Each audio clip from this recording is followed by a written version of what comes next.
Boruto 2 Blue Vortex chapter 20 is here, and all I can say is finally, we got the return of the Mangekyo Sharingan.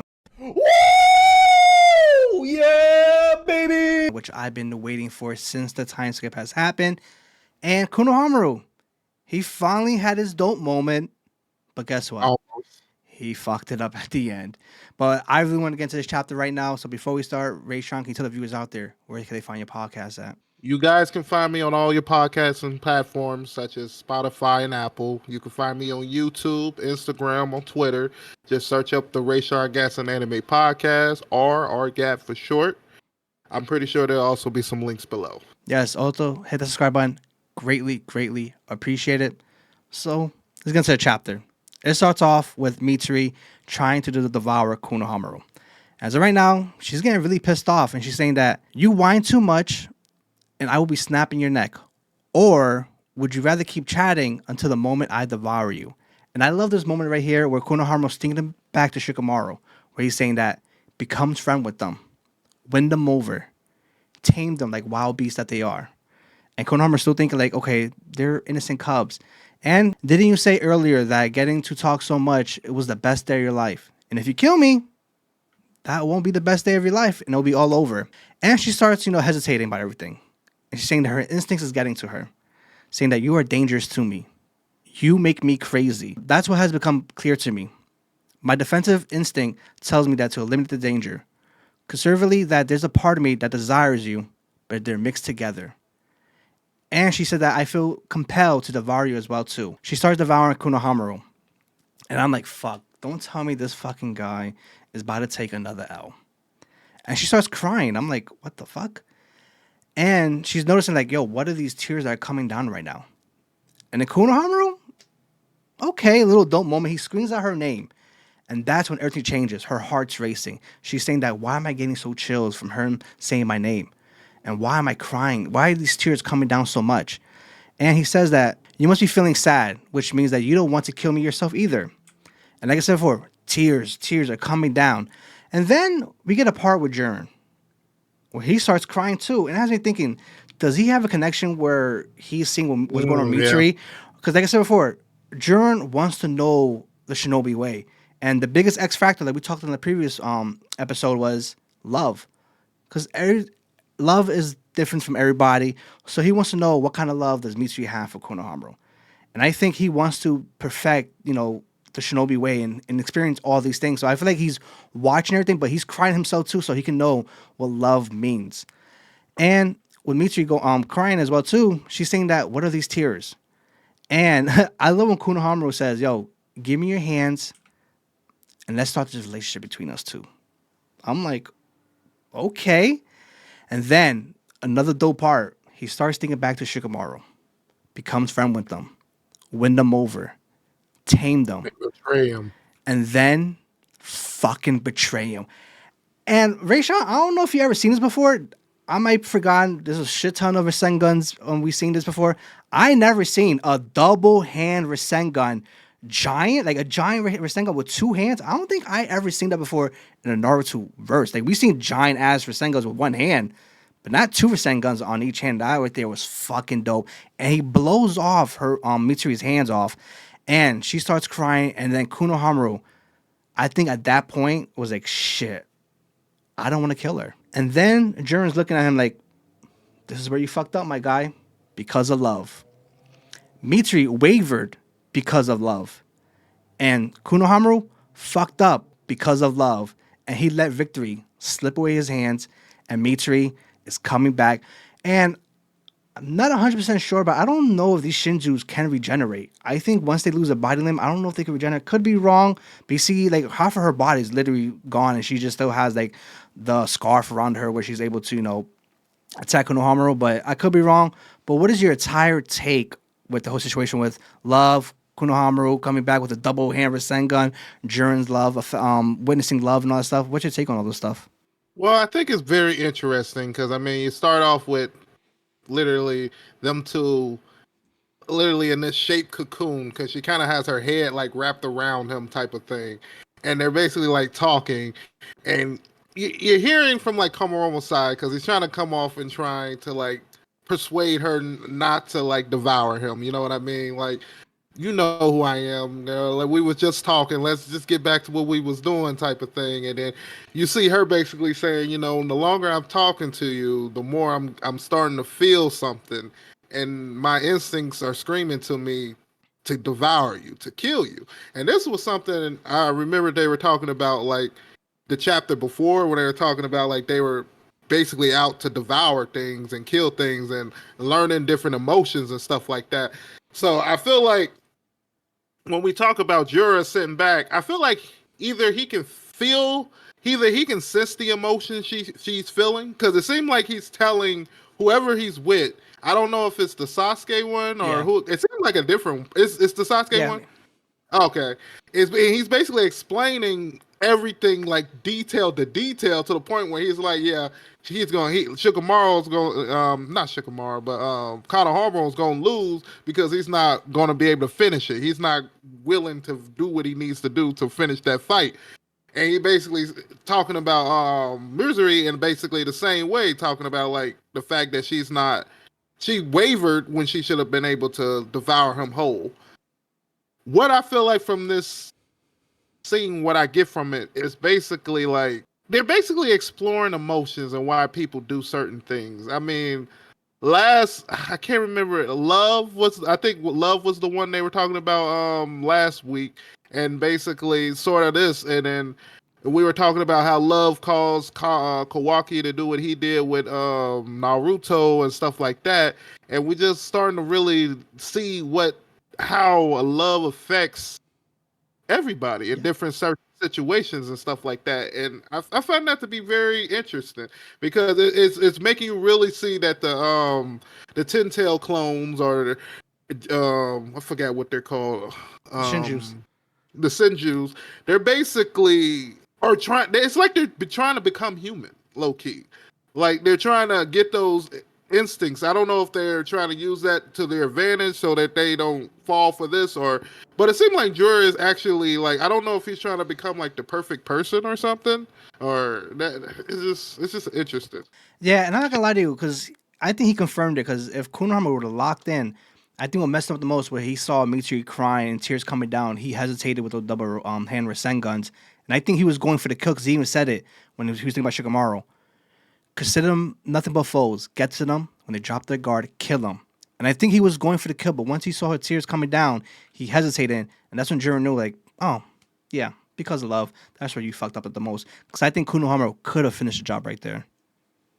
Yeah, for sure. Because I mean, those double Rasengans look like they was like fucking her shit up, and I mean, she literally didn't have any guard or anything because she was literally in her most vulnerable state right there.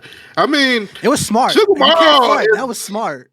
yes, it's smart, but I mean, it is Shikamaru's plan, and to me, it come off as like Shikamaru is like heartless as a motherfucker. Like, if that was Shikamaru, he probably would have got that kill off. Yeah. Like, he wouldn't have gave a fuck who that was. So that just makes you feel like, man, if Tamari ever came and he ever thought that wasn't Tamari, man, Tamari gone. He don't give a fuck. He for the village. Before we move on, like I said before, do you think the Shinjus can regenerate? I don't think we've seen them regenerate. I could be wrong. I would think so because Sasuke, the one that I keep forgetting the name. The one that Hidari. Sasuke, that's his Eatery. Yeah. Eatery, he basically came back after they took his heart. I don't know, I forgot what they had to do, but he came back. So I feel like they should have some type of regeneration. It might not be like top tier, but the Ten Tails itself had regeneration, so I would think so. Okay. It might not be like, because I don't think it's right away. I think they had to go back to their home base where they put the thorn bomb at, and then he was able to come back, fully regenerated. I don't know if they could regenerate at the moment. Could be wrong. it might really just depend on how fucked up they is, though. You know what I mean? Because I mean, and then I don't know. Do she necessarily need her full body to come back to be able to fight Konohamaru? Because I mean, she was fucking him up with just the parts that was just with her head. So I mean, like, I don't know. Like, I feel like she could or can regenerate, though. I would think so. All right. One last thing before we move on. Do you believe Konohamaru could lock back in and focus on taking her down, or is he all messed up and this is it? Like, this is his one chance and he blew it. I think that was a one chance type of thing. Because she's And gonna the be on main guard now. Like that's it. This is it. Like there's no fucking around. Don't. I think she's fully on guard now. actually, I will say it really depends. It depends on what's happening in this other battle. Because if they finish that battle and can get over here to what Konohamaru is, then yes, this can change. But if it's just Konohamaru, he has to do something in this situation. I think he's done. I feel like that was his one way to win, unless he got another like secret seal on his body, like he did when he fought Koji Kendrick. But I just don't see it, man. I don't. I wish he got this kill though. I really do, because he really needs a win, man. Yeah, he needs that like to solidify W for his legacy in the Boruto verse. It, especially if Sarada fucks if the kids kill the other one, and it just make you like, why is he the leader? Like I feel like it makes you start questioning that. Like, But definitely good stuff. I definitely enjoyed the Konohamaru and Mitsuri stuff. Good stuff right there. And I think the best takeaway was Jiren crying and feeling the emotion of love. So I think that was probably one of the best parts of this chapter. yeah, that's interesting. It makes you wonder, like, what type of person he really is, though, because like we see him as evil, but necessarily they're not. I wouldn't say they're evil. Like they're like more of a neutral stance right now, where it's like they are learning and basically reacting to what they're learning right now. Like they do have a goal and basically bringing the ten tails and doing that bull crap, because they talk about that, but it's like they're putting all that on hold and they're like, let's just go around and like how the androids, when they came into Dragon Ball Z and you had just had 17 and 18 just basically just driving around and enjoying the earth, just doing bullshit. Like, well, like they're the main threats, but they're like, fuck it, So that's what makes me feel like there's another threat that's about to be coming around, and that's gonna be the main thing. So I'm still out there waiting for Sheba to return. Yeah, because I think Jiren wants to be the perfect shinobi. Like he wants to understand emotions. Like he wants to understand why do they think like that. So when it happens to me, I understand what's gonna happen. And I could be better prepared for it. Because like when he went to go take down Himawari in Team 10, he was so in awe of how the team worked well together. So he's like, teamwork. Let me see what that means. And then he's seeing what I would love. I think he wants to perfect how to be a shinobi and be prepared for anything that could happen in the battlefield. And you gotta think also, he also been going to the Leafs library a whole lot. Just going and collecting books to the point where Shikamaru like, hey, just if he don't bother y'all, don't bother him, type of motherfucker. Like, like you gotta be another type of powerful to be like that. Yeah. You can just walk into a motherfucker's stronghold and be like, let me get these few books real quick. So then we get to the second half of the chapter where it's Ryu versus everybody. And I'm not gonna lie to you, he is taking on Arya. Fight. He's taking on Sage Momiski, and he's not having a hard time. But unfortunately, he takes down Sage Momiski. At that point, you're thinking, oh, it's fucking over. Sage Momiski and Arya lost his sword in the previous chapter. They're fucked, and he has them. He's like, yo, got you guys. Checkmate. I have your friends. And if you don't want me to kill them, tell me where Boruto's at. Give me the intel.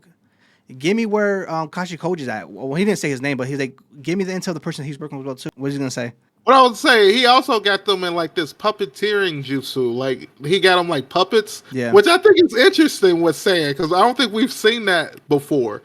So it's like he's a mix between Gaara and sorcery, low key a little bit. Yeah, that's pretty cool as well too.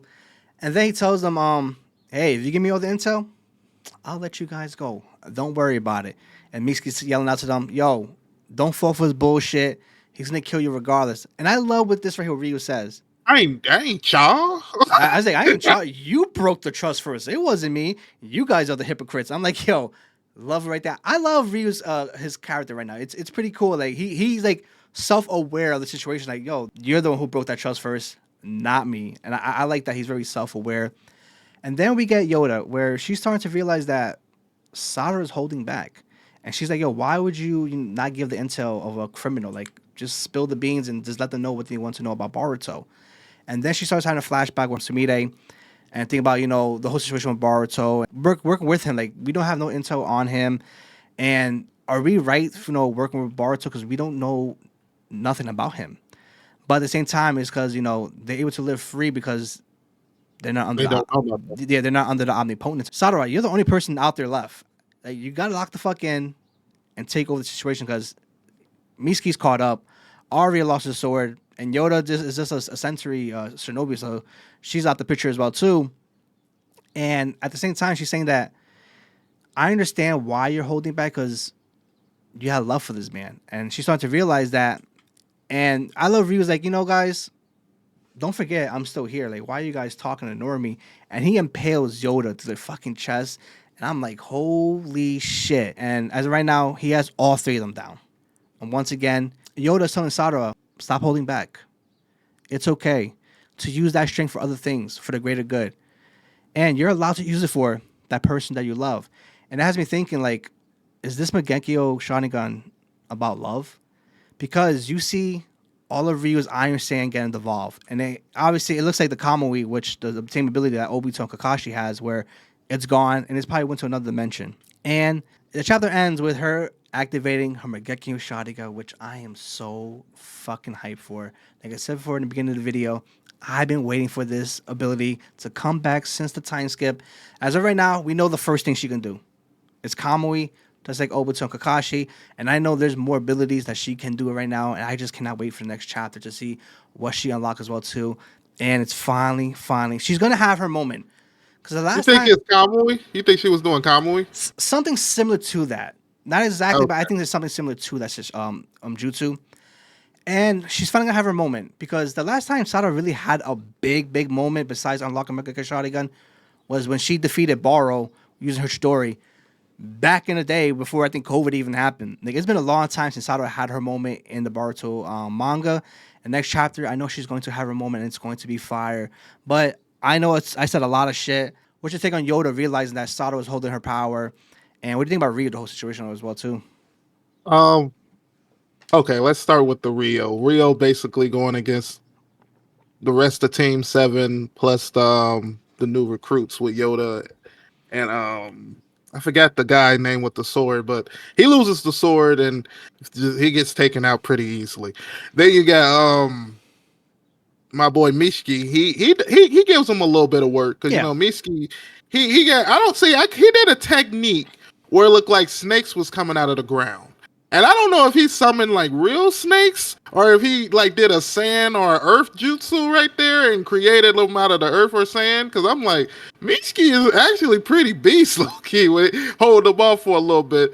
But then you kind of get to those situations where it's too many people and then real low key is holding back. He not really showing them what he can really do until he low key kind of see him in that puppet jutsu, which is I found that to be pretty interesting. I thought the one thing that would have been more funny, and I feel like we would have been able to think of real more evil, because this is why I say I don't think the Senjus are like evil, because they're literally like don't trust him, don't believe anything he say, and like he could probably like smack the shit out of them or like pun like shut the fuck up. He doesn't do nothing. He literally like you the motherfuckers that lied first.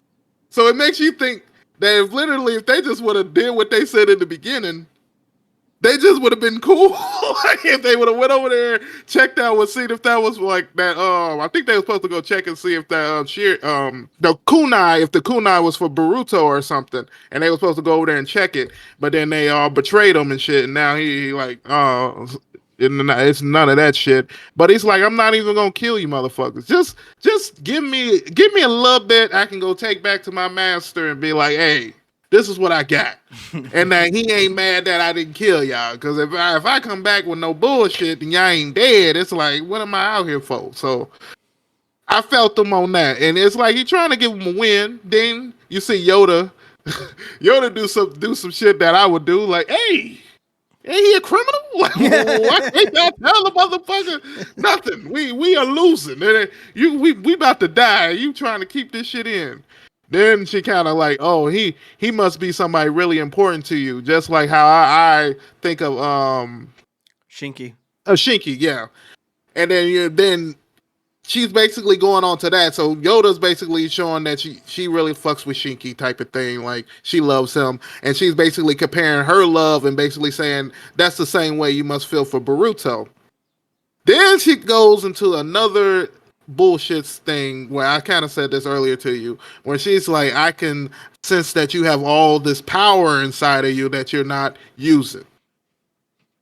Let me tell you this right now. Yoda is one of the nicest people ever in that moment. Because if we are in a life or death battle, and I look at you and I'm like, this bitch is holding back, I would be so angry. I would be pissed in a motherfucker, low key. Like I would be like, you. So it takes you to see us all like on the brink of death for you to be like, oh, maybe like this is that really low key kind of pissed me off. But also you can say, a lot of these Uchihas need these type of moments for them their emotions to kind of go wild, for them to unleash some crazy shit. So I'm hoping that this is of some interest, like, because I guess Kamui is a good thing to kind of think of, because I mean it does seem like all his like his sand and stuff is kind of getting like absorbed into like this like spot, so it makes you want like wonder what's going to happen with that. Like, is it going to a different dimension and she's going to have access to it, like she's going to be able to control it or some shit like that. I think that's pretty cool. And then you got to think that she might have like 2 or 3 other abilities to this. This also goes to another argument when I was arguing with somebody on YouTube with the fact that I said that when Uchihas get different eyes and stuff like that, I didn't believe personally that the eyes itself gave you chakra. I just felt like they gave you access to different jutsu. You know what I mean? So I feel like with her saying that you have like all this power bottled up, it's kind of hard for me to say if that's the Mangekyo, if the Mangekyo is powering her up, or if that's chakra she's just not unleashing. You know what I mean? Because I feel like that's like, and it's making me wonder who was right on that. Because that was a whole night of me arguing with this YouTuber about this. So it's interesting, man. Yeah, and plus, don't forget who her mom is. Like, she's probably suppressing her chakra the entire time, just to reserve it for a situation like this. And she knows that, okay, I gotta let it all out. And just like her uncle, just like her dad, she most likely has the Amaterasu as well too, which that right there is gonna be so fucking fire. Like I said, I'm a big Uchiha fan. I love the Sharingan. I love the Amaterasu. Kamui's gonna be dope as well too, and I just can't wait to see what more abilities she has as well too. And talking about love, again, she unlocked her power because Yoda told her, "It's okay. Do what you gotta do to protect us." Again, love. Love has been the biggest factor the past 2 chapters, and it's playing a role right now between Konohamaru and I mean, love Mitsuri. has been a big And thing in Naruto yeah, forever. and as of right now, it's going on with Sarada and Boruto, which is confirming that she does have love for Boruto right now. Is in a love triangle with Sumire and Sarada, which is going to be a whole big thing later on. But anyways, going back to this, love has been the key word for the past 2 chapters. Which is interesting because I always thought the class rep liked the Kawaki. So man, that's interesting. I feel like that might develop more a little bit later on Yep. because I just don't see the class rep basically stand trying to go for Boruto when you kind of see Sadara kind of got that role low key on the wraps. So I don't know. It's interesting because I guess Boruto still hasn't shown who, but I feel like he's kind of shown you who he cared about a little bit more. Like, you know what I mean? So it's like I don't know. Also, we got to take the fact is how much training has Sadara done with using the Mangekyo? Because don't forget, the Mangekyo does eat up a lot of chakra as well too. Granted, it does give you a lot of chakra, but it drains you really, really, really fast. And we got to see how much has she used it. Because if this is the second time, she's gonna come out. Whoa, She's gonna come out, fuck him up for a little bit, and then that chakra is gonna deplete really fast. So, how much training has she used with the Mangekyo? that's interesting. I'm glad you said that because it's nobody to train her.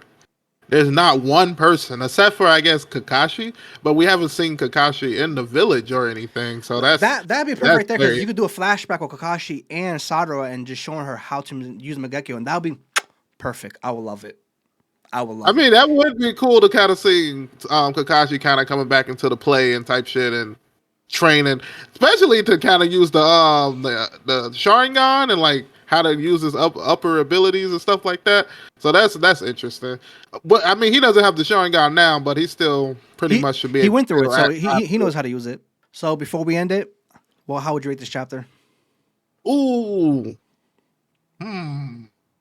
I'll probably give it like a 7.5 to 8. Really? I'm not gonna lie to you. I'm being biased. I'm a huge Chia fan. I'm gonna give it an 8.5 just because I seen the Mangekyo finally after so damn long, and now we're gonna get a big moment for Sada, which she has needed for a very, very long time. All right, so before we end it, guys, Raysean, can you tell the viewers out there where can they find your podcast? You guys can find me on all your podcasting platforms. You can find me especially on YouTube. We got a lot of exclusive interviews on there. A lot of stuff you won't find on Spotify or Apple. So I'm pretty sure my links will be below. Make sure you subscribe when you watch them, like, comment, and everything. Let me know. We do got a episode coming out at the end of this week of us talking about our top 3 favorite moments from Naruto with your boy Shikamaru. Yes, sir. So if you want to hear that, just be on the lookout. Yep. Also, comment below. Let us know what your thoughts about this chapter, and did we crack the code? Love is the biggest factor in Boruto. And before we end it, guys, hit the subscribe button.